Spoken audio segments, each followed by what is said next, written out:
My parents kicked me out at 18 and said, "Be grateful we fed you." So I fed them something they couldn't swallow. The morning of my 18th birthday, my dad handed me a garbage bag and told me I had 2 hours to pack my stuff and leave. Not because I'd done anything wrong, but because turning 18 meant their legal obligation was over. My mom stood in the kitchen doorway with her arms crossed while my younger brother Kyle watched from the stairs. When I asked where I was supposed to go, my dad said that wasn't their problem anymore. I'd had 18 years of free food and shelter. I should be grateful they fed me that long. My mom added that plenty of kids had it worse, and I was lucky they'd followed through on their legal responsibilities when other parents abandoned their children. Kyle looked uncomfortable but didn't say anything. He was 15 and smart enough to know that keeping quiet meant staying in their good graces for 3 more years. I packed what I could fit in that garbage bag and my backpack. Clothes, my laptop, some photos. I left behind my bed, my desk, everything I'd accumulated growing up. When I walked past the living room, my parents were already rearranging my bedroom furniture on their phones, planning to turn it into my dad's home office. I slept in my car that first night in a grocery store parking lot.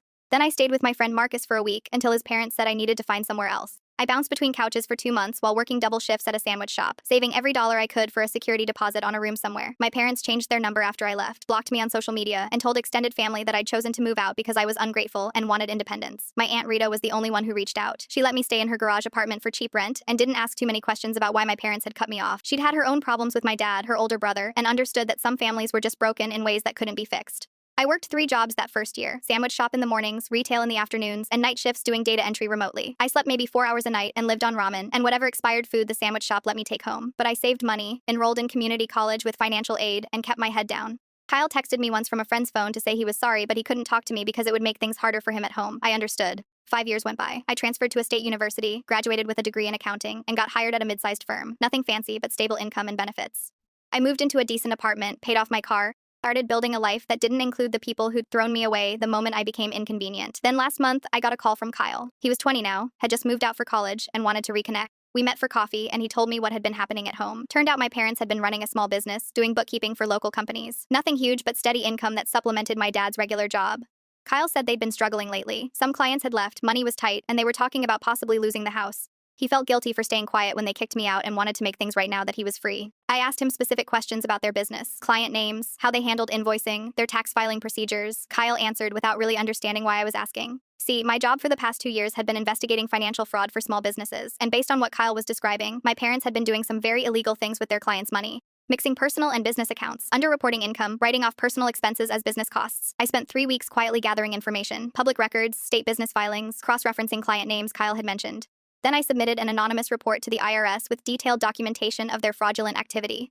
The audit started 4 weeks ago. My parents had no idea it was coming. They certainly had no idea their own child, the one they'd thrown away with a garbage bag and a lecture about gratitude, that was the reason federal investigators were now crawling through every transaction they'd made in the past 7 years. Kyle called me yesterday in a panic. Our parents had just been hit with massive fines, potential criminal charges, and several clients were suing them for financial mismanagement. My dad was facing possible jail time. They'd lost everything trying to fight it legally, and their house was going into foreclosure. I asked Kyle if they'd mentioned me at all. He said no, they had no idea I was involved. They just kept saying they couldn't understand how this happened or who would do this to them. But that's when things took a turn I never expected. The rest of the story is on my channel or linked below. My phone rings at 6:47 a.m. Kyle's name flashes on the screen, and I instantly know something has happened. Kyle never calls this early.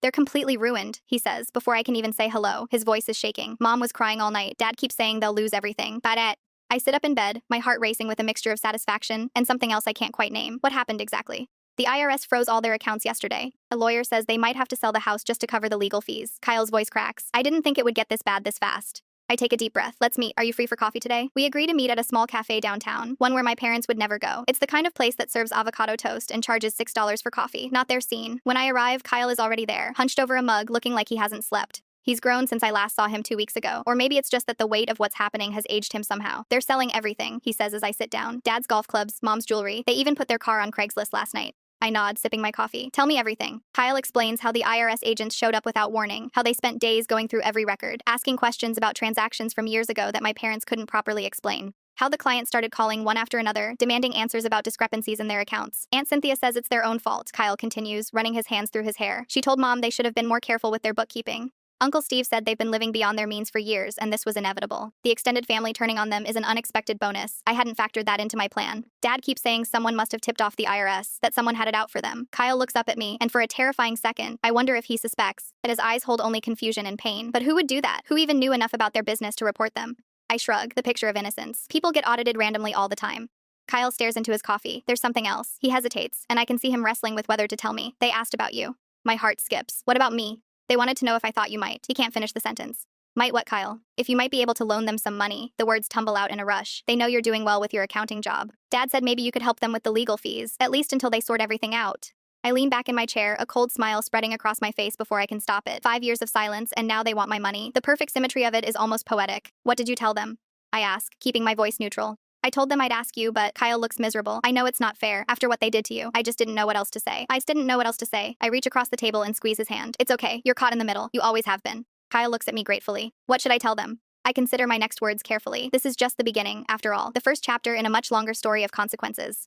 Tell them I'll think about it, I say. It took me exactly 3 days to compile everything I needed. Financial records, transaction histories, client information all neatly organized into individual folders. I'd been gathering bits and pieces for weeks, but now it was time to use them. I sent the evidence anonymously to each of their clients. Not all at once. I staggered the deliveries over 2 weeks. Some received certified mail with documentation showing how my parents had mismanaged their accounts. Others got emails from untraceable addresses with spreadsheets highlighting discrepancies in their book. A few of the larger clients received both, along with comparisons to industry standard practices that made my parents' fraud unmistakable. The exodus began almost immediately. Within days, clients were terminating contracts, demanding audits, and threatening legal action. My parents' business, their precious livelihood that was apparently worth more than their firstborn child, was hemorrhaging money faster than they could plug the leaks. Kyle called me on a Tuesday evening, his voice tight with panic. The bank started foreclosure proceedings today, he said without preamble. Dad's been on the phone with lawyers all day. They're talking about bankruptcy. That's unexpected, I replied, keeping my voice neutral while satisfaction bloomed in my chest. How are they handling it? Not well. Mom keeps saying it doesn't make sense. Their business was doing fine until suddenly all these clients started finding problems with their books. I made sympathetic noises while scrolling through property records on my laptop. The foreclosure notice had indeed been filed that morning. My parents had 30 days to respond before the bank moved forward. Are you staying with them? I asked. No, I'm at my apartment near campus. I can't be in that house right now. It's like watching someone drown and not being able to help. The metaphor made me pause. I remembered that feeling standing in our living room with a garbage bag of belongings while they discussed what to do with my bedroom furniture. You don't need to drown with them, I said softly. 2 days later, my Aunt Rita showed up at my door unannounced. Her expression was a mixture of fury and disbelief as she pushed past me into my apartment. I know what you did, she said, turning to face me. I've suspected for weeks, but now I'm certain. My heart rate spiked. What are you talking about? Don't play dumb with me. Rita crossed her arms. I work in financial compliance. I know an orchestrated takedown when I see one. The timing, the precision, this has your fingerprints all over it. I considered denying it, but something in her eyes told me she already had proof. How did you figure it out? The anonymous tips came from someone who knew exactly where to look. Someone with access to information only family would know. She shook her head. My God, you destroyed them. They destroyed me first, I replied, my voice steady despite the adrenaline coursing through me. Rita didn't argue. She'd been there after they kicked me out. She knew. What happens when Kyle finds out? She asked. He won't. He will. These things always come to light. She was right. 3 days later, Kyle was standing in my living room, his face pale with shock and betrayal. Tell me you didn't do this, he demanded, his voice breaking. Tell me you didn't ruin our parents. I couldn't lie to him. Not Kyle. They ruined themselves by breaking the law. I just made sure they faced consequences. They're our parents, he was shouting now, tears streaming down his face. They stopped being my parents the day they handed me a garbage bag and told me their legal obligation was over. Kyle collapsed onto my couch, head in his hands. I don't even know who you are anymore. I'm the same person I've always been. The difference is now I have power they didn't expect me to have. He left without another word. I didn't try to stop him. Some bridges need to burn completely before they can be rebuilt. A week passed with no contact from Kyle. I threw myself into work, trying not to think about the look on his face when he walked out. Then my phone rang with a number I didn't recognize. Hello? It's your mother. Her voice, so familiar yet distant, sent a chill down my spine. We need to talk. We haven't talked in 2 years. Why start now? Because we're losing everything, she said, her voice cracking, and we need your help. The audacity was breathtaking. My help? Yes. Your father and I would like to meet with you, in person. I should have said no. I should have hung up and blocked the number. Instead, I heard myself say, when and where? The house, tomorrow at noon, while it's still ours. I agreed, curiosity overwhelming my better judgment. What could they possibly have to say after all this time? What desperate plea were they preparing? As I hung up, I realized this was exactly what I'd been waiting for. The moment when they would have to look me in the eye and acknowledge what they'd done, not just to their clients, but to their own child. The stage was set for our first face-to-face encounter in 2 years. I spent the night preparing, gathering additional evidence, and rehearsing what I would say when they inevitably denied responsibility. Tomorrow, they would learn that the child they discarded had returned not as a beggar seeking reconciliation, but as the architect of their downfall. I pull into the driveway of my childhood home at 11:53 a.m. 7 minutes early, the house looks smaller than I remember, the once pristine lawn now overgrown with dandelions. The foreclosure notice is taped to the front door, bold red letters that can probably be seen from the street. For a moment, I sit in my car, hands gripping the steering wheel. This is where they handed me a garbage bag 5 years ago. This is where they told me their legal obligation was over. Now they're the ones about to be evicted. My phone buzzes with a text from Kyle. Asterisk. Are you really meeting them? Asterisk. I don't respond. Instead, I grab my leather portfolio from the passenger seat and walk to the front door. Before I can knock, it swings open. My mother stands there, her face drawn and pale. She's lost weight, her clothes hanging loosely from her frame. For a second, something flickers in her eyes, recognition, maybe even regret, but it's quickly replaced by desperation. You came? She says, stepping aside to let me in. The house smells different. The familiar scent of my mother's potpourri is gone, replaced by the musty odor of neglect. My father sits at the kitchen table, hands clasped in front of him. He looks up when I enter but doesn't stand. You look well, he says stiffly. I remain standing, my portfolio clutched against my chest like armor. Let's skip the small talk. You wanted to meet. I'm here. My mother gestures toward an empty chair. Please, sit. We have a lot to discuss. I sit, placing my portfolio on the table. The silence stretches between us, thick with unspoken accusations. We're in trouble, my father finally says, his voice cracking. Serious trouble. So I've heard. My mother leans forward. Her wedding ring, the one she used to flaunt at neighborhood barbecues, conspicuously absent. We need your help. We know you're doing well for yourself. The accounting job, the nice apartment downtown. How do you know where I live? I ask sharply. Kyle mentioned it, my father mumbles, not meeting my eyes. Of course, poor Kyle, always caught in the middle. We've made mistakes, my mother continues, reaching for my hand across the table. I pull back before she can touch me, but we're still family. We raised you for 18 years. 17 years and 364 days, I correct her. You made it very clear that the clock stopped on my 18th birthday. My father's face reddens. That was different. We were trying to teach you independence. By handing me a garbage bag and changing the locks, we did the best we could with what we had. My mother insists, tears welling in her eyes. And now we need your help, just a loan until we get back on our feet. We can sign papers, make it official. I open my portfolio and remove a stack of documents. You mean like these papers? The ones showing how you embezzled from the Hendersons' retirement account? Or these, showing how you falsified tax documents for the Willard small business? Their faces drain of color simultaneously. My father's mouth opens and closes like a fish gasping for air. How did you turn to Bell? I'm the one who reported you. I say, my voice steady despite the adrenaline coursing through my veins. I'm the reason the IRS came knocking. I'm the one who sent evidence to your clients. My mother's hand flies to her mouth. You couldn't have. You wouldn't. Why not? You taught me that family obligations end the moment they become inconvenient. I was just following your example. My father slams his fist on the table. We gave you everything. A roof over your head, food, clothes. You gave me what the law required, nothing more. And now the law requires you to face consequences for your actions. I spread the documents across the table, bank statements, falsified records, client correspondence, 5 years of meticulous fraud laid bare. You owe us gratitude, my mother hisses, her sympathetic facade crumbling. We sacrificed for you. Gratitude? I laugh. The sound harsh even to my own ears. For what? For doing the bare minimum? For throwing me away the moment I turned 18? My father stands suddenly, his chair scraping against the floor. You ungrateful little... Sit down, I say quietly, or I'll walk out that door with these documents and take them straight to the district attorney's office. I've only shared copies with the IRS and your clients. The originals are right here. He sits, defeat etched into every line of his face. I didn't come here to help you. I continue, gathering the papers back into my portfolio. I came to make sure you understand exactly why this is happening. This isn't random bad luck. This isn't an administrative error. This is the consequence of how you treated me and how you treated people who trusted you. My mother is openly sobbing now, mascara streaking down her cheeks. Please, we'll lose everything. Please. I already did, I reply, standing up. The difference is I built something new, something honest.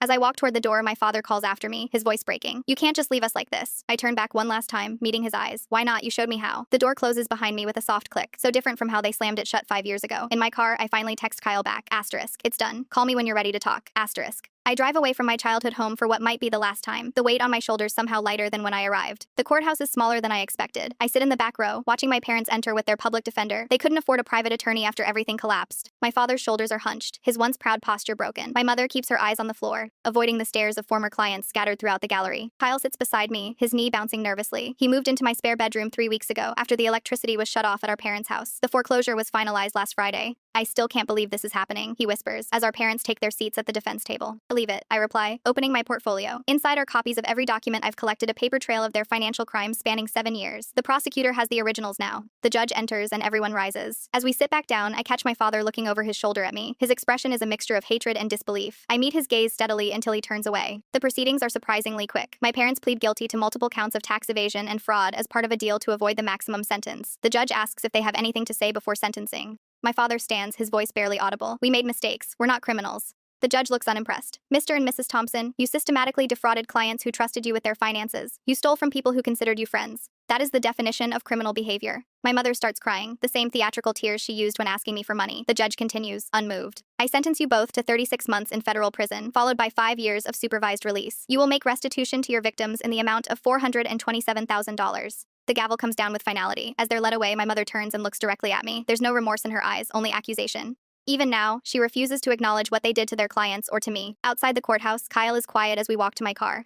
What happens now? He asks, squinting in the bright sunlight. You finish college, I help you with rent and tuition. We build something better than what they taught us. In his no alimony depend, he nods, processing. And what about their clients? The people they hurt? I've been working with some of them, I admit, setting up payment plans, helping them recover what they can from insurance. It's not everything, but it's something. 2 weeks later, I'm sitting across from Mrs. Willard, one of my parents' longest-standing clients. She lost nearly $80,000 to their scheme's money meant for her grandchildren's college funds. I should have seen the signs, she says, stirring her coffee. The returns were too good to be true. They were professionals at hiding their tracks, I tell her, and they exploited your trust. That's not your fault. I slide a folder across the table. Inside is paperwork for a partial recovery plan I've worked out with her insurance company, plus a check from my personal account covering some of what insurance won't. I can't accept this, she says, pushing the check back. You can. Think of it as reparations. You're not responsible for what your parents did. No, but I'm responsible for what I do now. By the time my parents have served 6 months of their sentence, I've helped establish recovery plans for 11 of their former clients. Kyle has settled into his classes and started working part-time at my firm, learning the legitimate side of accounting. He's good with numbers, like me, but with an honesty our parents never valued. The prison allows visitation, but neither of us goes. Some bridges can't be rebuilt, and some shouldn't be. Instead, I channel my energy into establishing the New Start Scholarship Fund for young adults kicked out by their families. The first recipient is a 19-year-old named Jess, whose parents threw her out when she came out as transgender. She moves into a subsidized apartment and starts community college classes next month. When the local paper runs a story about the scholarship, they ask me why I started it. I tell them about being handed a garbage bag on my 18th birthday, about sleeping in my car and working 3 jobs, about Aunt Rita's garage apartment and ramen dinners. And sometimes the people who should love you unconditionally are the ones who hurt you the most, I say, but that doesn't have to be the end of your story. The reporter asks if I've forgiven my parents. Forgiveness isn't the point, I reply. Justice is, and making sure no one else has to go through what I did alone.